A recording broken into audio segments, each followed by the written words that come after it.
Welcome to the Barger Index. Today, I'm going to be reviewing the Netflix original film, To All the Boys I've Loved Before. To All the Boys I've Loved Before was directed by Susan Johnson, and it's based on the book by Jenny Han, and it was written for the screen by Sofia Alvarez. Dougie Cash, Matt Kaplan, and Jordan Levin produced the film. Michael Fimognari was the director of photography, and Philip J. Bartel and Joe Klotz edited the film.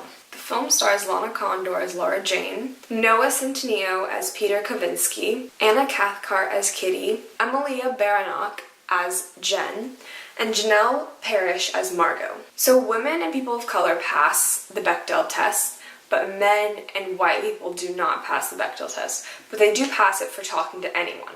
Everyone, so white people, people of color, women and men pass the Malcolm-Morley test because obviously the main character is a woman of color, and then her co-star is a white guy, and like his own narrative arc does support her story, but it's not in a way that's not his own narrative arc that's important to the story, if that makes any sense. In like romantic movies like this, there can be like a coexistence of narrative arcs that work in tandem. I did not see any camera lingers, so that leaves the film at a B.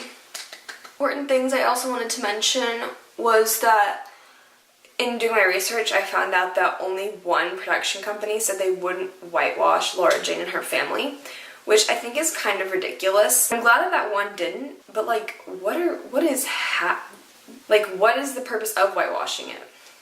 I don't understand.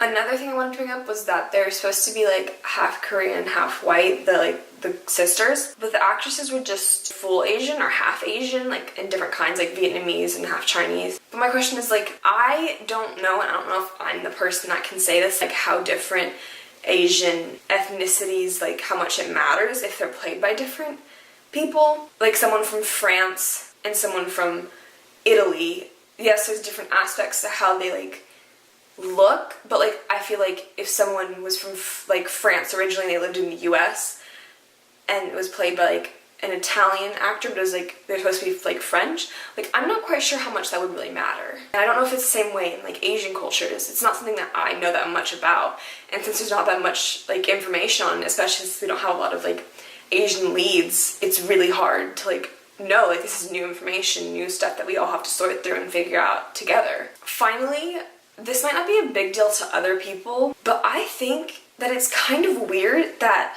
people who are literally 4 years out of high school are playing high schoolers. It's problematic because it's causing high schoolers and people my age to have huge expectations for what they should look like and what other people they should be into should look like.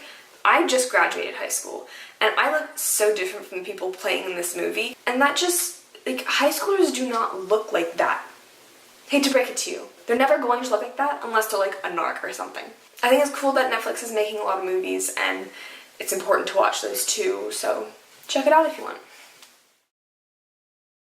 Jordan Barger. That's me.